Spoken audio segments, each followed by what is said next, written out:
Hafaday, and welcome back to Weekend Edition. This is Rehash, where we recap the big stories of the week. Well, let's get right to it. A big story this week actually was prompted by you, our viewers, who sent us video many times over through Facebook, through WhatsApp, any way you possibly could. You sent it to us, and we brought you the story, and that was the story that you covered, Jolene. Yes, and it was video depicting what appeared to be stormwater runoff in between two hotels in Tumon from their parking area leading out towards Tumon Bay, which is a marine preserve area. And so, of course, that raises environmental concerns and concerns over our ocean and water quality. Now, EPA is investigating the matter, and also in response, Senator Roy Respicio wrote a letter to EPA asking them to make it a priority, in which the Administrator Eric Palacios of GIPA, or Guam EPA, has said that it has been a priority since day one. But of course, an investigation, it's not something that can happen overnight.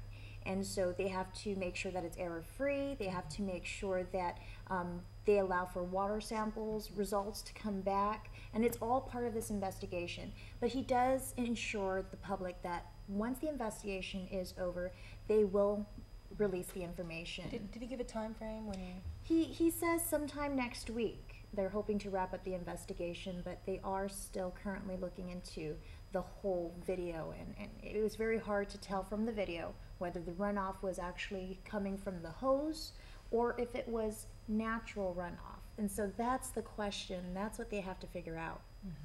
So we'll certainly keep a close eye on that. Another big story this week, of course, was a special visit we had to Guam.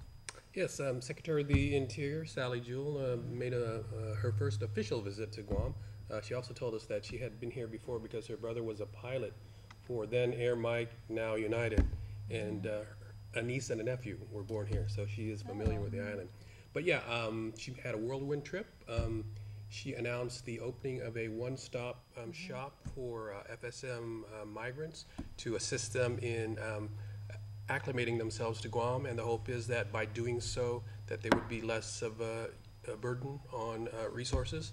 She also announced that Esther Kiaina, the Assistant Secretary for Insular Affairs, would be heading up a task force, and that task force would be like the squeaky wheel that will keep government of Guam issues at the forefront of all of the federal agencies that deal with Guam. So. And you also interviewed the governor, right? And we're yes, see that soon? That'll be, he is very encouraged by the visit, of course, and he likes the ideas of the one-stop shop and the Federal Interagency Task Force, so he had a lot of good comments, and we'll be presenting that on Monday's Business Matters. Okay. Another big story this week was one that Issa covered. She's not on the set with us, but she did cover a story regarding the communication problems with IT&E and how it impacted residents, thousands of residents in the CNMI as well as Guam. Another big story, you covered it, Crystal, regarding problems with a food service contract. On Thursday, KUAM Corporation, they're the food vendor for the island's Manamco, they had their doors closed for their Inigo kitchen, like I said, on Thursday, and that left public health officials, and the General Services Agency hustling, because we have to feed 1,900 senior citizens who receive this service.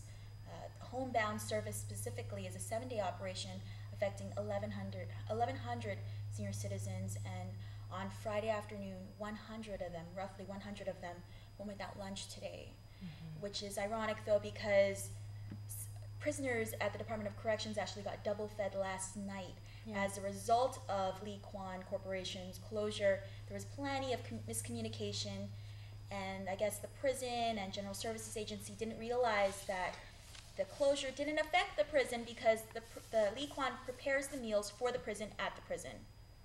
And again, it's because KUAM failed to come into compliance with a new food code requirement for susceptible populations. Because they serve elderly, they have to have a very specific plan, because elderly can fall sick very easily. Food has to be prepared and stored in a certain way.